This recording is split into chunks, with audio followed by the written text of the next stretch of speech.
everybody. We're going to get started. Today we're here and we have our great star, who is Dr. Mohsin Jaffer, who is the founder of the Senior Medical Associates. And Dr. Jaffer is, I was just telling him that he is so articulate. A lot of doctors are very good doctors, but they can speak well, but they're very nervous about it. And so when I said that to Dr. Jaffer, he said, well, I said, how did you get that way? He said, well, he was a debater. So you see, did you know when you were a debater you were going into medical school? Yes, I wanted to be a doctor since I was very small. Yes, I remember you said that. That was my passion. So I knew that was what I was going to, would only make me happy if I became a doctor. And I'm so glad I pursued my passion, because it is sad that a lot of our fellow Americans are working 5 to 6 days a week in things that don't really give them pleasure. Yeah. So work has never got to be work. It should be a pleasure to do whatever you're doing. Whatever profession you choose, it should be an endeavor of love and, yes, and fun. That's right. And I agree with that. I've done a lot of things in my life, and I always try to be a positive, happy person, but working with boomers and seniors for so many years and doing radio and now the ZOOMERTIMES TV, this really thrills me. I mean, I never have a bad day when I'm going to do it. I could do it for 5 hours straight. I just love this. And it's people like you, though, that make it so interesting for me. For you, there should be a great sense of satisfaction, because you bring so much joy and happiness and information to your viewers and readers, that you give them a great service. And service and charity is like perfume. You can't spread it without having a lot left on your hands. Oh, you're good. You always have. Have you written a book yet? No, but I've given a lot of talks, and there are a lot of maybe I need to do that book, help you do that book, because that book would be so beautiful with all the sayings you have and all the information. And before we got on, we were talking about poops, because I saw Dr. Jaffer actually did a wonderful speech on it, and it was about your poops, and we can laugh about that, but it's really serious. Maybe you ought to give everybody just maybe a few minutes of that one on our show. Okay, there was a YouTube video on constipation. It is a great problem in our country today, especially across the Western world. Constipation has become a very perennial problem. It's mainly because our food is processed a lot and contains very little fiber. So, I mean, we grew up with meat and potatoes with very little vegetables. That's not good. So the American diet has to change and accommodate a lot more veggies. But it's not only because it gives you a good poopy, but it helps you in many ways. One of the reasons why we have so much diabetes and so much obesity is because we don't take enough fiber. I'll give you an example. If you take a donut, okay, it's white flour and it is full of sugar and fat. And when you eat it, immediately your body digests it and you get a big rush of sugar in your blood. And what does your body do? You say, oh, a lot of sugar, so it makes insulin. Now, insulin is very good because it takes your blood, your sugar, and puts it in the cells where it is needed to do the job. But if there's too much sugar, it becomes fat. So America is becoming fat. Now, let me give you an example. If you took a whole wheat muffin or something like that, okay, where there's a lot of fiber in it, your sugar release would be very slow and gradual. So your insulin production would be little and sustained. So you will not have too much sugar or too much insulin. So you don't get chubby, and you have a diet full of fiber where you poopy well. So for constipation, you got to avoid all your processed foods, all your low fiber foods. So basically it's fresh foods, whole foods, plant-based foods. Go to the plants, as much plant, 60-70% of your plate should be plant-based. Now I'm going to hit you with something that usually I always prepare you, but I had a tiny bit of congestion and I looked up I always don't like to take medication, so I looked it up and it said honey and lemon is very good. And you know that honey is sugar, but it's a different kind. Tell us about honey. I know you know about it, even without talking to you. I admire the honeybee. It's one of the greatest insects in this world. Without honeybees, we would starve because they fertilize our products and our orchards. But besides that, the honey they produce, it's a good sugar. Of course, too much of anything is bad. But here is another interesting fact. When we got the mummies from the Egyptian pyramids, they had jars of honey, 5,000, 10,000 years old. And there was no fungus, no bacteria, and it's preserved. Honey today we know is the only food that you can leave outside and it will not rot. So it is an antiseptic, it's an antibiotic, and it's good nutrition, of course. And it's got a lot of other antioxidants which are good. So when you have a sore throat, honey is very calming, very good. Gives you the energy and also gives you a great taste. So honey, lemon helps a lot. So you're very right. When you get a cold, it's one of the best things you can do. Now, isn't it true? I thought I read somewhere where if you have some sort of a sore, you put honey on it. Am I dreaming? In fact, honey is so good that we even use it to put on sores that are very indolent, that are not healing well, and there are expensive medicines you can use. And sometimes the cheapest medicine would be you put honey on it and put a muslin cloth on it and make that as a wound dressing. And lo and behold, those wounds heal. So in your practice, this wonderful medical practice you have, the senior medical associates, and I know you know what your other doctors do because you're the founder and you're the instructor. Do you try first before you give them prescriptions to go with natural remedies?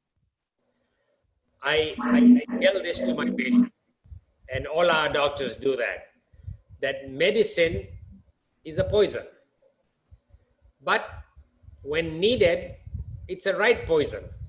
Too much is bad, of course. So all medicines have got an effect and a side effect, all of them. And if the effect is worth tolerating the side effect, then it's a good medicine for a problem that should be fixed.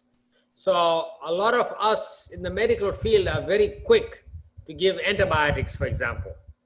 Like you've got a cold now and you suffer for a few days. By the way, if you have a cold and you take medicine, it lasts you 7 days. And you have a cold and you don't take medicine, it lasts you 1 week. You're funny. But unfortunately, the antibiotic prescription in America is horrible. It's worse in the rest of the world. At least we control who writes the antibiotics. In other countries, you can just get it over the counter. So antibiotics kill all the bacteria in your gut. Remember I was telling you how the gastric biome is so important, the bacteria in your gut. And those guys get all killed because antibiotics are indiscriminate killers of all bacteria. So you don't want to kill the bacteria unnecessarily, only the bad guys. And you only take it if you got a bacterial infection. Taking antibiotics for a viral infection is futile. Instead, you have done yourself harm by killing your own good bacteria in your gut. So that goes for other medicines also. So I request all your viewers to ask their doctor. Say, doctor, explain to me why I should take this. Is it absolutely necessary? What if I don't take it? Once you become convinced and your doctor has convinced you why this medicine is necessary, then stick to it. Don't change or don't reduce the dose or increase the dose without consulting your doctor. It's a very good topic, a very good subject. Before we continue, and I would like to continue with it, tell me what you're feeling now with the pandemic and the virus. You have opinions? There is some good news. Remember, I told you how we made some very missteps in the beginning. Our administration and everybody, we goofed when we should have been the leaders in the world. Yes. We established WHO. our CDC is more robust than any country's CDC, and yet we goofed. But it's suffice it to say, but now there's some good news. For example, in Florida, our cases are going down. Cases in America are going down. And we are also getting better at helping patients who get COVID. Treatments are evolving that seem to work or at least help. And the vaccine is in the horizon, already is in phase 3 trial. Phase 3 trial means now they're doing it on a lot of people across the spectrum, male, female, different ethnicities, different countries. So now we are really in a phase where we are looking for the virus's efficacy, whether it does the job and creates you to make antibodies and can kill the virus. And on the other hand, to make sure there are no side effects. Because that's the trouble about new medicines. Whenever there's a new medicine, new vaccine, there's always a danger that it can do more harm than good. That's why you have this phase 1, 2, and 3 trials. We are in phase 3 trial. So I have a feeling by November or December, we should have a vaccine. There are many contenders out there. There are 150 contenders, but about 8 of them are very prominent. And one of them is in America, one of them is in, 2 of them in America, and one in Oxford, England. So these are very robust, and we can trust the phase 3 studies. Other countries have skipped the step, like Russia, and they went straight to giving people. They're giving their soldiers and people. But right. we are a democracy, and everybody has got the liberty to choose, and that's the beauty of our nation. That our CDC will not do anything that will endanger our people. Yes, yes, that's thank you. That's a good explanation. But Dr. Jaffer, so if so many of them are working on a vaccine, will they all come together for one vaccine, or how will that work? No, this is let me tell you something about virus that a lot of people don't know. If you take 1 liter of seawater, you will find 100 billion different types of viruses in that water.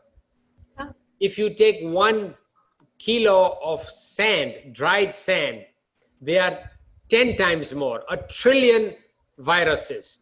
So virus is something that we live with. It's all around us. Now, when we get some bad boys who do bad things, like, for example, the flu virus, it comes every year. We try to make a vaccine.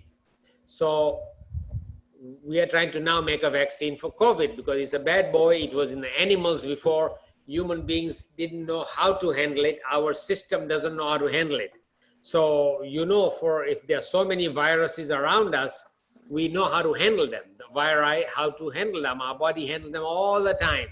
You get a virus, it comes in you, your body makes antibodies and kills them. Now, with COVID, we failed. So now we're trying to take the virus and find out what is it that we can attack it with. There is a protein on the top. It's called the spike protein. So some people are doing vaccines for that protein. Some are doing for the actual RNA, the genetic material of that virus. And here's the beauty of a virus. It's not living, really. It's not dead either. So we don't know what to call it, but it's a particle. It only gets life when it comes into a human cell and then starts taking over the cell and multiplying, and then very soon makes thousands of copies, and then the cell dies and they're liberated and they go and infect other cells. That's how the virus survives. So now we are finding out how to kill the virus from different aspects. So a lot of these vaccines are being engineered to fight the virus in different areas. Like I said, the spike protein or RNA and the proteins of the virus. And if they can destroy that, they destroy the virus. So how will we know which vaccine we should take? I would trust the vaccine made by our American companies. I see. Secondly, I would trust the vaccine made by Oxford in England. They are following our very rigid protocol on testing and ensuring safety and efficacy. Because I could tell you this vaccine works and give it to you and give you a false sense of protection when you're not really protected, you see. So this is what our CDC is making sure that the vaccine made in America really works. And perhaps they will also look at the one from Oxford. Other countries, I don't know. I don't know whether they're taking shortcut or not. Maybe it works or not. But I would have more confidence on our vaccine in the United States and in England. What are you thinking about the plasma taken from people who've already experienced the coronavirus? You see, there was a little controversy because our president was very gung-ho on it, and the head of the NIH made a statement which was not really true. It's not 35% recovery. There was a very small percentage who did well. And, it was not really accurate reporting. So I think it's a good measure for desperate patients. If nothing is working and the patient is looking at possible mortality, then why not give him the plasma? But as a first shot, it has not worked well. Well, explain something to me. What is in the plasma that would even do that? I don't really, in the blood? What? You see, you have blood. Blood has got all this liquid inside, and this yellowish liquid is called plasma. If you take out the red cells and the platelets, it's the plasma. Okay? And this plasma contains the antibodies. And hopefully, the convalescent plasma of a patient who had COVID and recovered has got antibodies in their blood. And we hope that is sufficient to just put it into a very sick patient, and hopefully it augments the patient's ability to fight the virus, because it's got a little augmentation and a little more antibodies that the plasma gave them to fight that virus and subdue them. And I think most beneficial would be that it reduces the intensity of the attack and the intensity of the damage done by that virus. You know, it's interesting.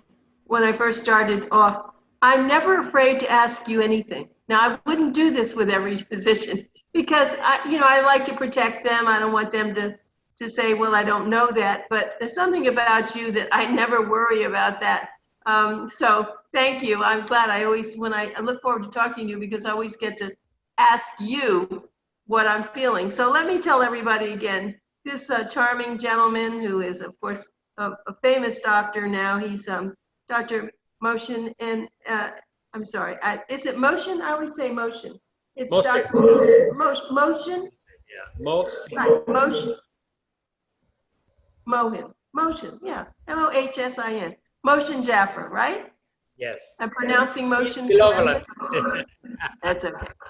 Mohsin Jaffer, and he is the founder, of course, of Senior Medical Associates. It's a very large organization. As a matter of fact, I just have to tell you, well, let me give you a phone number. It's 954-659-9690, and you can get on the website, which is seniormedicalassociates.net. But they have offices in Coconut Creek, Coral Springs, Deerfield Beach, Hollywood, Pembroke Pines, Plantation, Oakland Park, Sunrise, Tamarack, Weston, and they speak many languages. It didn't start out that way, did it? I first met you, and I think you were in Fort Lauderdale, and then you just kept opening up because a lot of your patients just couldn't drive, huh? Yes, it's all over Broward County, but you're right. It started from one practice. Remember, the insurance companies were telling us that our offices were doing so well with the senior patients. We don't see young people, unfortunately. We only see senior patients 65 and above. And our doctors are trained to handle senior patients. Senior patients' needs are a lot different from young people. They come in, they only have one or two problems and they're out. Older folks have a lot of long histories. They have a lot of medical problems, a lot of medications. And also it takes a longer visit because you have to explain to them. And even ordinary people, 50% of what the doctor tells them, they forget. Now seniors is worse. So you've got to repeat and tell them many times and even write it down. So we have specialized just in seniors, and we help them because if you can help a senior cope with their medical problem and with their body. Because you see, it's not everything about your body is not just medicine, it's you. We tell our patients that the best doctor you have is you. Right. But you've got to take care of this body, mind, body, and soul.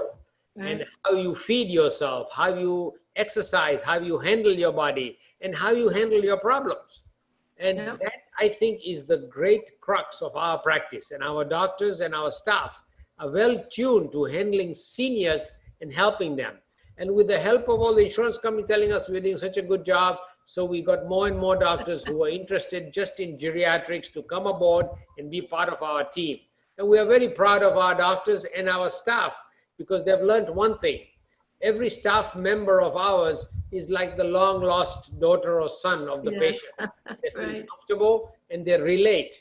Because one of the biggest problems in medicine today is that the doctor makes the right diagnosis, gives the right medicine, but the patient doesn't do well. Why? Because the patient didn't take the medicine. And why didn't the patient take? Because the patient was not convinced. Patient didn't feel I should take this medicine even though I've got no symptom. For example, for diabetes or high blood pressure, why should I take this medicine? But once you convince them and they believe you, then they become better partners. And this is very important, that they feel comfortable with our doctors and our staff to relate their problems and to receive advice and to follow it.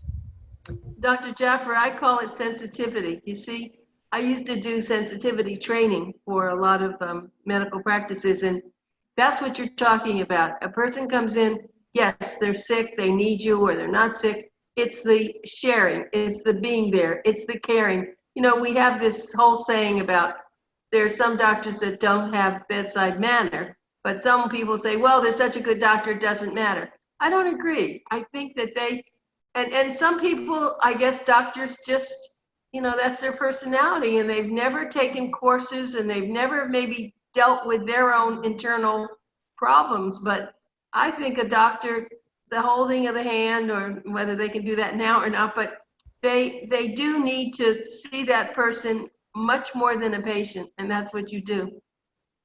Thank you. You just made a very good point. I know in COVID era, it's a no-no, but touching a patient, this is the extrasensory perception. When you touch another human being, you really pass on a lot of things that we don't even understand. That connection is established, that empathy is established when you can listen. Unfortunately, one of the greatest crimes we in the medical field commit is that we don't listen enough to our patients. I remember I had a professor in my medical college, and he used to always drill into these young doctors who were coming in. He said, remember one thing, if you listen to your patient long enough, they will literally tell you the diagnosis. That's interesting. And that's true, isn't it?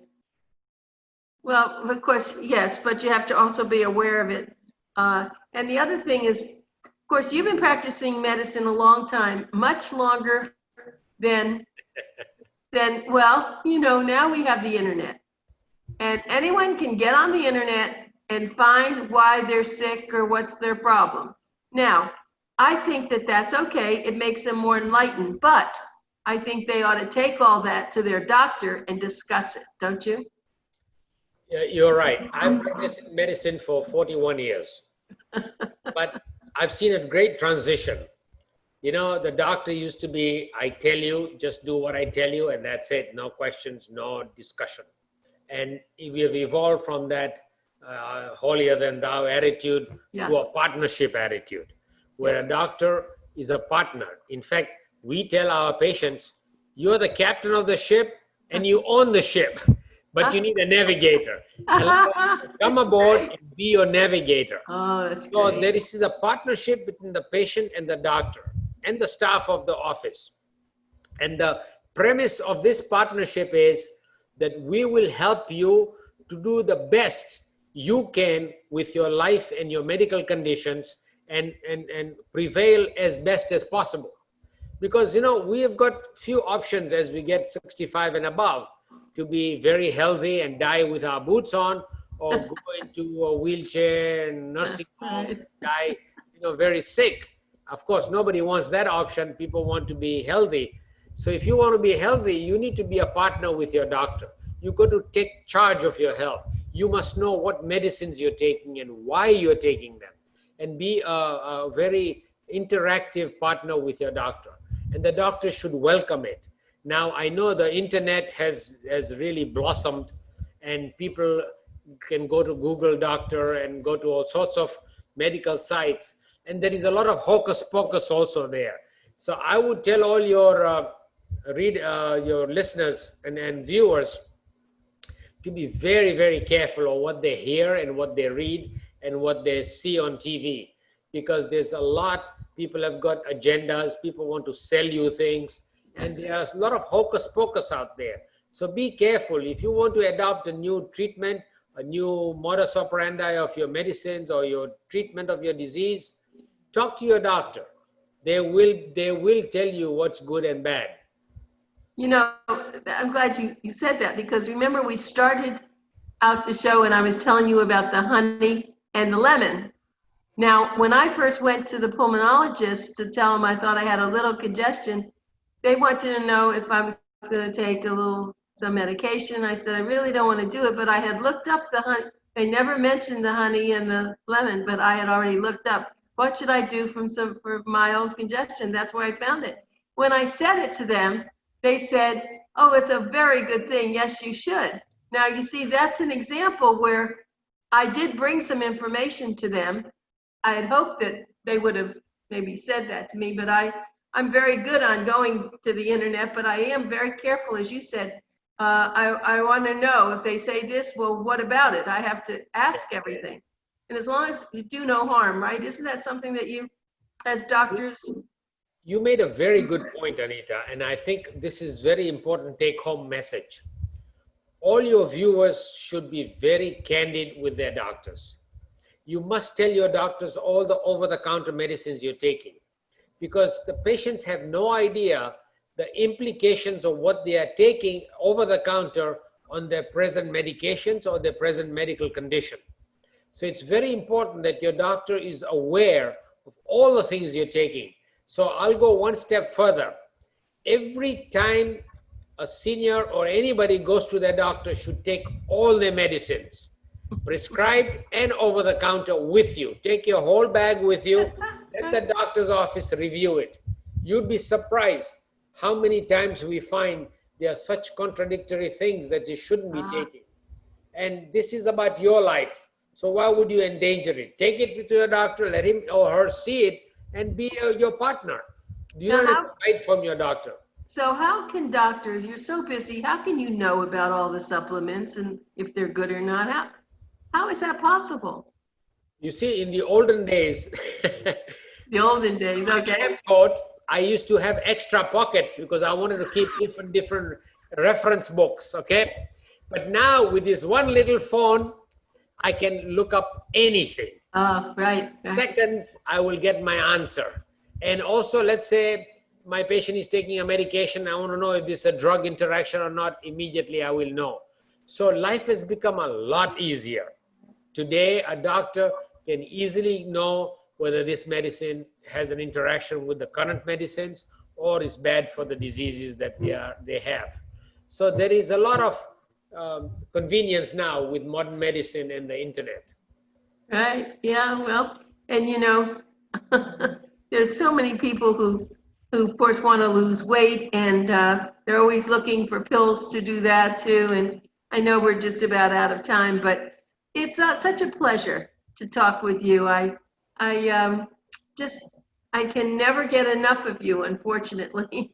But I will tell you something that our company's become very affiliated with an organization now that has a major website, which it's called elearningforseniors.com. E-learning for seniors, it has everything.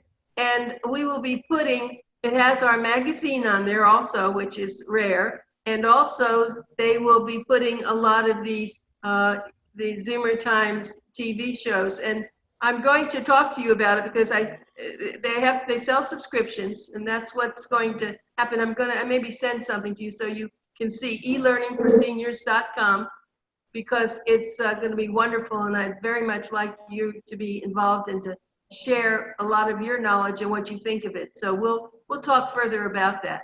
But Sure. Dr. I just, you know how I feel about you, and I'm so glad that, Dr. Jaffer, that you're a part of our world and my world especially. So Senior Medical Associates, the phone number again is 954-659-9690. Thank you so much, and you stay well, okay? And Anita, I made quite a few videos so far, about 6 or 7. I saw them, yes. You can use them, because the whole Yes. idea is, if anybody can benefit, so much Yes, better. I And know. That's how you are. Thank you, and say hello to your son. thank All you. right, thanks Will. so much. We'll Thank talk you. again. Take Bye. care. Stay safe, and God bless you all. Yes, you too. Bye.